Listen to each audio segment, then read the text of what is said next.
Welcome to your neck and shoulders rehab in Qigong. We're going to start this practice with some belly breaths. Put your hands over your navel and breathe nice and slow. The idea is to shift yourself from sympathetic to parasympathetic so that you can calm the muscles and the fascia before you begin your rehab, stretching, and movement. Deeply breathing through the diaphragm, distending the abdomen, and exhaling. You can use your hands a little bit to help you exhale. Relax the shoulders, relax the head. You can close off the eyes. Next, we're going to move into just some shaking of the limbs to send a message that not only are you in control of the state you're keeping in, but calming down the fascia. You can do any or all of this in the vigorous nature that you feel comfortable. Shaking the limbs out, shaking the arms out, shrugging the shoulders a little bit as well, adding a little bounce here and there. Just sending calming messages to the body, nothing too excitatory. Next, we're going to move into swings. The arms just swing in front of the body, and I'm shifting my feet. The fascia of our body is connected from our feet through to our neck. So just shifting our feet side to side are a critical part. After side to side, we go forward and back, a little knee bend as we swing the arms forward and back. Again, the vigorous nature completely up to you. And remember to continue to breathe in a manner that feels comfortable for you. Relaxing shoulders, taking some deep breaths. Good. Stand with really good posture. Shoulders are back. Rotating the head side to side.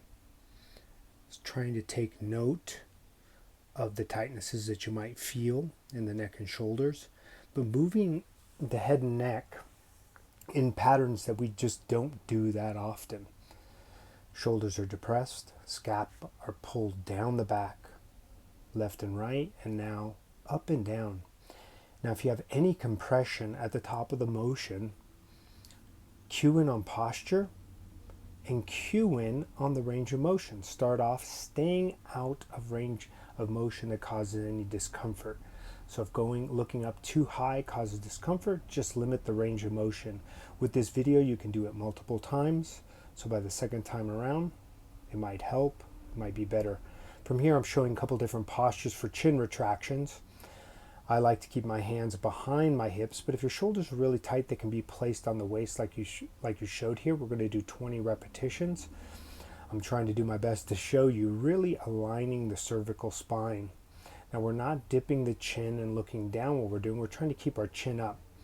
I affectionately call this the double chin exercise because you're pulling in. So a little help if you need it can be, if you look in a mirror, it can help you to keep that alignment. After our chin retraction, we're going to use the exercise ball to do a little bit of a movement. We're going to bend the knees and do a chest opener and back bend at the same time. As I explained earlier, this is one beautiful system.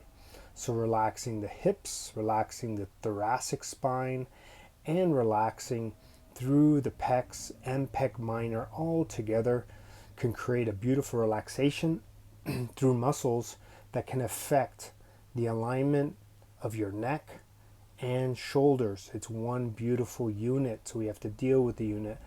This rocking action is incredibly soothing for the body as well. Choose an exercise ball that works for you. If you don't have an exercise ball, you can essentially lay over some pillows for a given amount of time during this section of the video. Opening up. Any or all these can be increased in the total volume that you're doing. If something feels good, pause this video and do it longer. All right, so from here, we're going to do some sternoclavicular release. This is a muscle that's like a ribbon that connects at the base of the ear and attaches to the middle part of your clavicle. And so we're going to trace that. You'll see me grabbing it and doing a little myofascial release. As the head comes forward, all the muscles in the front of the neck really start to overactivate and create pain. It's helpful to rotate away and slightly down as we trace this muscle. You'll see me grabbing it, massaging it. I prefer just using my 3 fingers, but everyone is completely different. sending some nice deep breaths through the abdomen as you trace those muscles, and nice deep relaxation. Exhaling out and tracing those muscles to try to get some relaxation and allow the head to come back into alignment and the shoulders to stay in alignment. From here, we're going to bring the drums. I have one hand on the low back over the kidney, and you'll see me hitting the pec and pec minor and rotating.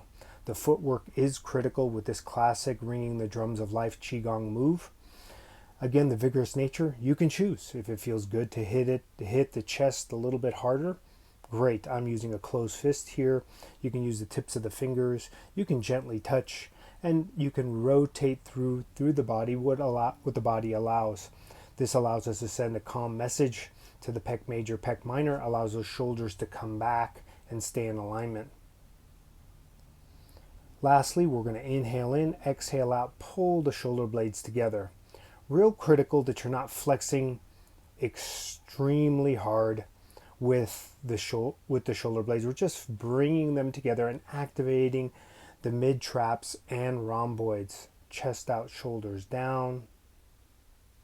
Chin is in alignment. We're breathing in, exhaling as we pull back. Sending this realignment message to the body. Visualize yourself being pulled by a string